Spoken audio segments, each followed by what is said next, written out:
అయ్యవారిపల్లి. ప్రభువైన యేసుక్రీస్తు నామమున ప్రేమవందనాలు. మేము మరి వనపర్తి డిఎస్పీ ఆఫీస్ దగ్గర మేము పర్మిషన్ తీసుకొని గ్రామాలకు వెళ్ళి సత్యసువార్తను ప్రకటిస్తుండగా అయ్యవారిపల్లి వారు గ్రామవాస్తులు మరి వారు మా మీద అటాక్ చేసి దాదాపుగా వేల పత్రికలు వాళ్ళు మరి చింపేసి, బైబుల్స్ చింపేసి, పాఠ్యపుస్తకాలు చింపేసి, వచ్చిన మైకులు పడగొట్టి, తర్వాత మరి ప్రతి ఒక్క దైవ సేవకునికి ఒట్లు పెట్టి జై శ్రీరాము అని అంటేనే మిమ్మల్ని పాలిస్తాము, లేకుంటే మిమ్మల్ని అందరినీ చంపేస్తాము, మీకు ఎవరు అడ్డం వస్తారో చూస్తామని వారు అన్నారు. దయచేసి ఈ విషయంలో మీరు దయచేసి ప్రతి ఒక్కరు స్పందించండి.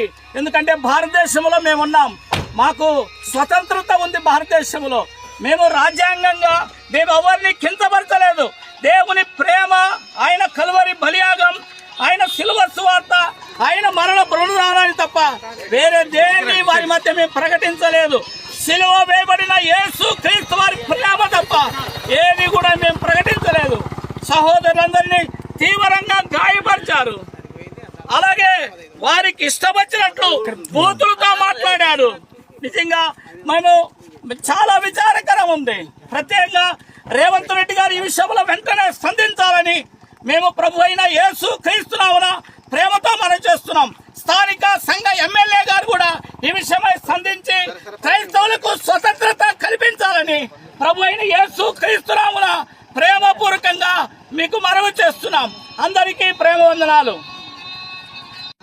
సోషల్ మీడియాలో మా వీడియో పంపించేసి పెట్టేద్దాం. సోషల్ మీడియాలో పంపించేస్తాం.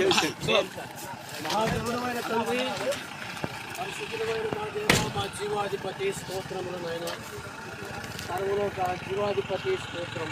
భూమి మీద పరలోకమును సర్వాధికారం సర్వలోకానికి సువార్త ప్రకటించిన జ్ఞాపకం చేసుకొని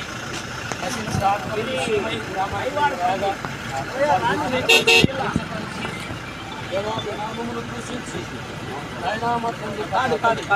బైబిల్ వారిని దర్శించి చోటును దేవాన్ని అనుగ్రహించమని మా ప్రభు రక్షకుడు యేసుక్రీస్తు వారి నామమున స్తోత్రములు సమర్పించి వేడుకుంటున్నాము తండ్రి. ఆమేన్. బోలో యేసుక్రీస్తుకే జై.